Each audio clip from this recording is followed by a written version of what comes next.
Things Explained. Season 1, Episode 4. The one with George Stephanopoulos.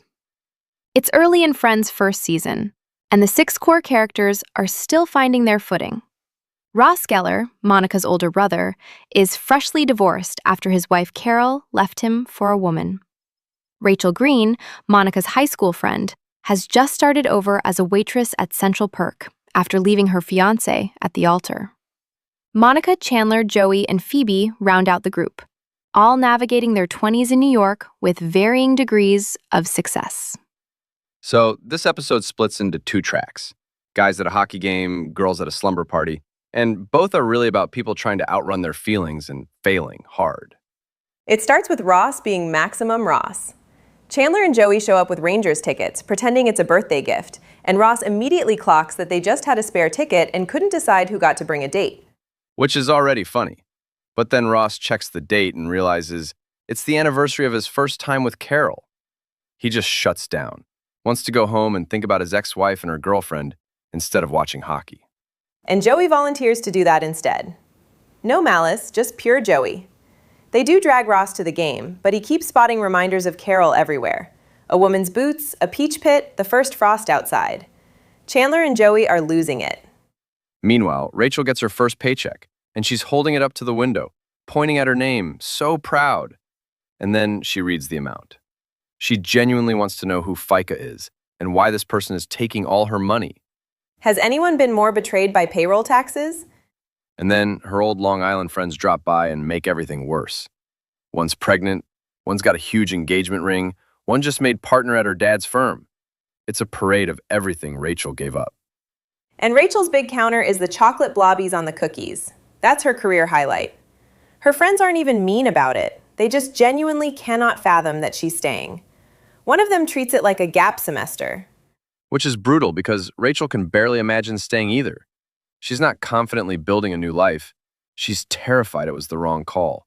And these women are walking proof of the road she didn't take. Do you think she regrets it in that moment? Not yet. She's still in freefall.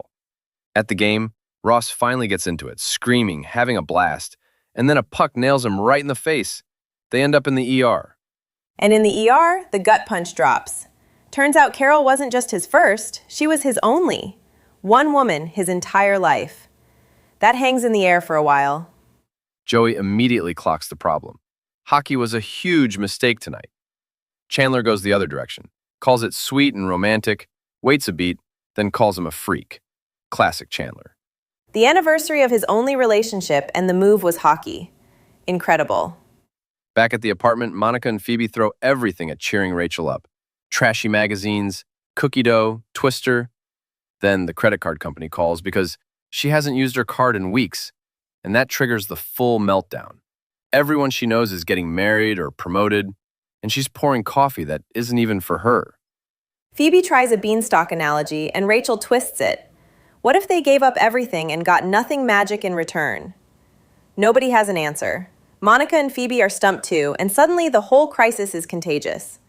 But then the pizza shows up, and it's the wrong order. Belongs to a G. Stephanopoulos across the street. Monica completely loses her mind, and the whole mood flips. Binoculars, balcony spying, yelling at his date for touching the pizza. From misery to binoculars in 60 seconds. And that's where the real bonding happens. They get drunk and start confessing old grudges.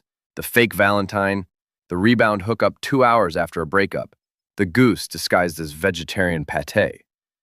Way more healing than any pep talk. Rachel's actual support system isn't those Long Island women with their rings and firm names. It's Monica and Phoebe on a balcony, half drunk, fighting over binoculars and spilling secrets they've held for years. The episode wraps with Rachel on the phone with her credit card company. She's fine, and she actually means it. She even calls back to Phoebe's magic beans line. Small moment, but it lands. Nobody has it figured out. Ross has been with one woman, Rachel has no plan. The comfort isn't having answers, it's having people who don't have answers either. Ross's one-woman history will haunt his dating life. Rachel's independence survived its first real test. George Stephanopoulos dropped the towel.